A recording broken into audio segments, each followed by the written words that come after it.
భవన్ రెడ్డి గారు ఉద్యమంలో మీ పాత్ర కావచ్చు, అదేవిధంగా తెలంగాణలో అధికారంలోకి వచ్చినటువంటి బీఆర్ఎస్ ప్రతిపక్షంలో మీ పాత్ర కావచ్చు, 10 ఏళ్ల పాటు మేము చూసినాం, తెలంగాణ ప్రజలు చూస్తారు. ఇప్పుడు అధికారంలోకి వచ్చారు, సోనియమ్మ ఏదైతే తెలంగాణకు వస్తున్నది, తెలంగాణ ఆవిర్భావ దినోత్సవంలో పాల్గొంటున్నది, ఏమనిపిస్తుంది? చాలా సంతోషంగా అనిపిస్తుంది మాకైతే. మా వరకైతే ఇప్పుడే తెలంగాణ వచ్చింది అన్నట్టుగా అనిపిస్తూ ఉంది మాకు. ఎప్పుడైతే కాంగ్రెస్ ప్రభుత్వం వచ్చిందో అప్పటి నుంచే అసలైన తెలంగాణ వచ్చిన ఫీలింగ్ కలుగుతుంది. సోనియా గాంధీ గారిని నిజంగా కూడా ఏ రకంగా కృతజ్ఞత చెప్పుకోవాలనుకున్నాం. రాష్ట్రంలో కాంగ్రెస్ పార్టీని గెలిపించి వాళ్ళ కృతజ్ఞత చెప్పుకోవడం జరిగింది. ఆ తల్లి మరి సోనియా గాంధీ గారు ఇచ్చిండ్రు, లేకపోతే ఇట్ వుడెంట్ హ్యాపెన్ అని చెప్పి అందరూ అన్నారు. ఆ రోజు కేసీఆర్ గారు కూడా ఇంటి దాకా వెళ్ళి అదే మాట చెప్పొచ్చిండ్రు. సోనియా గాంధీ గారు అంటే ఆమె తలుచుకోకపోతే ఇన్నేళ్ల కలగానే మిగిలిపోతూ ఉండే అని. సో చక్కటి పరిణామం ఇది. ఆమెను మళ్ళీ మనం ఒకసారి సత్కరించుకునే అవకాశం దొరికింది. డెఫినెట్గా ఇది మంచి సంబురం జరుపుకునే సమయం ఇది.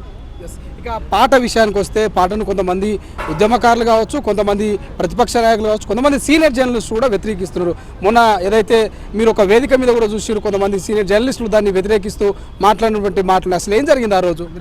ఏం లేదు, ఇట్స్ లైక్ చిన్నది. ఏంటంటే వాళ్ళ బాధ అంటే పలానా వ్యక్తిని ఇంకొకతను అప్పుడు తెలంగాణలో పిల్లల్ని వ్యతిరేకంగా మాట్లాడినరు కదా, వాళ్ళు అప్పుడు అధికారంలో ఉన్నారు కదా, మళ్ళీ ఇప్పుడు టీఆర్ఎస్ ప్రభుత్వంలో ఉండి మళ్ళీ మీ వైపు వచ్చిండ్రు కదా అని చెప్పి ఒకలాంటి వాళ్ళకు బాధ అంతే. సో ఇట్స్ ఏం లేదు, చిన్న థింగ్. అది అయినా తర్వాత సామరస్యంగానే మాట్లాడిన వాళ్ళందరినీ కూడా పిలుస్తూ ఉన్నాం మేము, వాళ్ళందరూ కూడా వస్తూ ఉన్నారు. So it's not a big deal. But పాట గురించి అయితే ఎక్కడ అంటే వాళ్ళు చిన్న ఆయన ఎవరు ఈయనెవరు సంగీతం చేయడానికి అని మాట్లాడుతూ ఉన్నారు.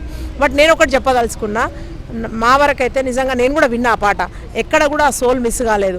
ఓహో ఓహో అనే ఆ సాకి ఏదైతుందో అది కానీ, జయ జయ హే తెలంగాణ మొత్తం పాట విన్నా. కాకపోతే 3-4 చరణాలు యాడ్ అయినాయి, 11 చరణాలు అయినాయి. ఎందుకంటే తప్పదు, ఇప్పుడు మనము సమ్మక్క సారక్కలు వాళ్ళందరినీ కూడా కొలుసుకోవాల్సిన, బందగీని కొలుసుకోవాలి, కొమరం భీముని కొలుసుకోవాలి, తర్వాత గాథా సప్తసతి గురించి మాట్లాడుకోవాలి మనము. అంటే భవిష్యత్ తరాలకు నా తెలంగాణ ఇది అని చెప్పుకునే ప్రయత్నం చేయాలి. మన ప్రాంతాలు, మన పట్టణాలు, మన పండుగలు, మన వైభవం అంతా చెప్పుకునే ప్రయత్నం చేయాలి. పాలమూరుకు సంబంధించి కూడా పండగల సాయన్న పేరును కూడా అందులో చేర్చినట్టు కనిపిస్తుంది. ఎందుకంటే మీరు మొదటి నుంచి ఆ పాటకు సంబంధించి మీరు దగ్గరగా ఉన్నారు, దగ్గరగా ముఖ్యమంత్రితో కావచ్చు, కీరవాణి గారితో కావచ్చు, వీరంతా ట్రావెల్ చేసినట్టున్నారు. మీరు అద్దంకి దయాకర్ కావచ్చు, ఇతర నాయకులు, నిజంగా ఇవన్నీ చేర్చిరా పాటలు? ఎగ్జాక్ట్లీ, అవన్నీ చేర్చడం జరిగింది. పిల్లల మరి రవి అందరినీ కూడా మన ప్రాంతం నుంచి, ఇప్పుడు మీ ప్రాంతం పాలమూరు, సరే నాకు అత్తగారి ప్రాంతం, తప్పకుండా అవన్నీ ఉండాలి, అవన్నీ కూడా తెలుసుకోవాలి. అంటే ఎవరు ఆ ప్రాంతానికి ఆ ముఖ్యులు ఎవరు, ఆ ప్రాంతం నుంచి, తర్వాత ఆ ప్రాంతం యొక్క వైశిష్టత ఏంటిది, మన పండుగలు ఎట్లుంటాయి, మన వైభవం ఎట్లుంటుంది, మనం ఏమనుకున్నాం, మన సాకారం ఎట్లయింది,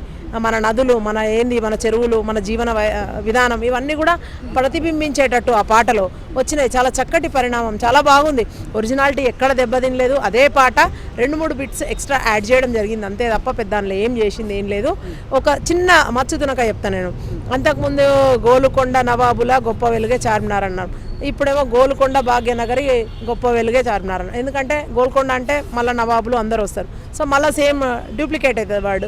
భాగ్యనగరం చేర్చినాం చక్కగా. అంటే చారిత్రక ఆనవాళ్ళు, ఒకప్పుడు భాగ్యనగరం అని పిలువబడింది ఇది. సో తర్వాత మార్పు చెంది. సో అట్లా అది చెప్పే ప్రయత్నం, పిల్లలకు చరిత్ర చెప్పే ప్రయత్నం. తర్వాత ఇంకొక దగ్గర వచ్చేసి గోదావరి కృష్ణమ్మలు మన బీళ్లను తడపాలి, అట్లా కాదు, ఇప్పుడు తడపంగా ఆల్రెడీ తడుపుతున్నాయి కాబట్టి, తడవంగా సుఖశాంతుల తెలంగాణ సుభిక్షంగా ఉండాలని చెప్పి స్వరాష్ట్రం ఆల్రెడీ అయింది కాబట్టి ప్రతిదినం ఇది తెలంగాణ ఇట్లా అద్భుతంగా వెలుగొందాలని, అంతే తప్ప అన్న ఏమీ లేదు. సేమ్ సోలు, చాలా బాగుంది, అదే వాయిస్, అంతా బాగుంది.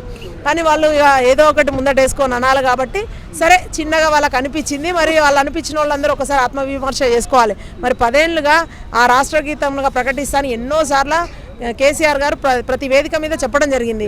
ఆయన ప్రకటించిన పాపాన పోలేదు. అదేదో మనము 2 ఏళ్ల క్రితమే మనం కాంగ్రెస్ పార్టీలో అప్పటి నుంచే మనం ఇది ఆనవాయితీగా పెట్టుకున్నాం. అంటే రేపు పొద్దున రాష్ట్రగీతం ప్రకటించుకుంటామని చెప్పి ప్రతి సభను కూడా, అంతెందుకు బయటి దేశాలలో కూడా మేము కూడా ప్రతి దగ్గర మా సాంగ్ అది ఫస్ట్ పాటతోనే జయ జయ తెలంగాణతోనే ప్రోగ్రామ్ స్టార్ట్ అవుతుంది. సో అట్లా ఆనవాయితీని ముందే పెట్టుకున్నాం. అంటే ప్రతి ఒక్కటి వీళ్ళకు తెలంగాణ తల్లి విగ్రహం అనగానే ఆమె ఇంకొక సోనియా గాంధీ లాగా ఉన్నదంటారు. మరి మేము కూడా అందుమా, మరి నువ్వు తెలంగాణ తల్లి విగ్రహాన్ని బిడ్డలాగుంది కేసీఆర్ అని మేము అందుమా? సో అట్లా అవన్నీ కూడా అవన్నీ పిచ్చి పిచ్చి, అంటే ఒక ధనికంగా అవన్నీ నగలు గీగలు అవన్నీ ఎందుకు అని చెప్పేసి కంకి కొడవలి ఇట్లా మన ఏమంటారు జొన్నలు అట్లాంటివి పట్టుకొని పంట వరిధాన్యాలను చూపించడం ఒక ప్రయత్నం అనమాట మన ప్రాంతంలో. ఈ పంట అట్లానే అన్ని విషయాలలో ఇప్పుడు చూడండి, లోగో విషయం తీసుకుంటారు, అన్నిట్లలో ఏదో పనికి మాలిందంతా ముందర పెట్టుకుంటారు. ఇది చాలా అసలైన తొలి వెలుగు. ఫాలో వాట్సాప్ @తొలి వెలుగు official.